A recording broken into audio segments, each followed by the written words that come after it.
ईमानदारी का अमूल्य इनाम। बहुत समय पहले की बात है।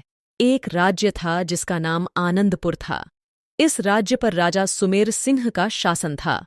राजा सुमेर सिंह अपनी प्रजा के प्रति अत्यंत दयालु और न्यायप्रिय थे, लेकिन उनके राज्य में एक समस्या थी, लालच और भ्रष्टाचार का बढ़ना। राजा ने अपने राज्य को इन बुराइयों से मुक्त करने का संकल्प लिया। एक दिन राजा सुमेर सिंह ने अपने दरबार में एक घोषणा की। मैं अपने राज्य के सभी नागरिकों को एक परीक्षा में शामिल होने का अवसर देता हूं।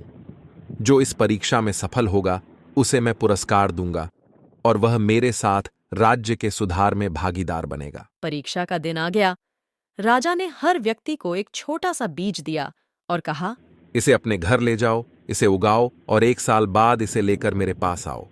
जो सबसे सुंदर और स्वस्थ पौधा लाएगा उसे मैं पुरस्कृत करूंगा। सभी लोग उत्साह से बीज लेकर अपने घर गए और उन्हें उगाने लगे। लेकिन एक किसान, रामू, जिसे बीज मिला था, ने बहुत कोशिश की, लेकिन बीज उगा ही नहीं। उसने हर तरह की देखभाल की, अच्छी मिट्टी, पानी, सूरज की रोशनी, लेकिन बीज से कोई पौधा नहीं उगा। रामू बहुत निराश हुआ, लेकिन उसने हार नहीं मानी।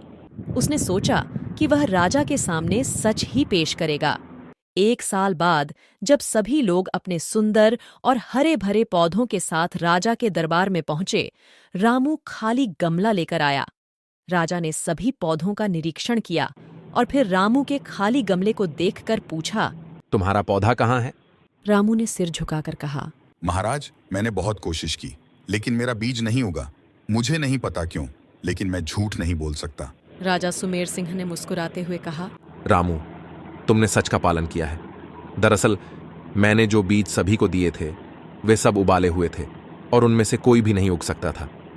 तुमने अपनी ईमानदारी और सच्चाई से यह परीक्षा पास की है। राजा ने रामू को अपने राज्य का प्रधानमंत्री नियुक्त किया और कहा, ईमानदारी और सच्चाई से बढ़कर कोई गुण नहीं होता। एक सच्चा नेता वही होता है जो सच का पालन करता है, चाहे स्थिति कितनी भी कठिन क्यों न हो। इस घटना के बाद राज्य में लालच और भ्रष्टाचार कम हो गए और राजा सुमेर सिंह और रामू के नेतृत्व में आनंदपुर एक बार फिर से खुशहाल और समृद्ध हो गया। कहानी की सीख: ईमानदारी और सच्चाई ही सच्चे गुण हैं। सच्चे और ईमानदार लोग ही सच्चे नेतृत्व के योग्य होते हैं।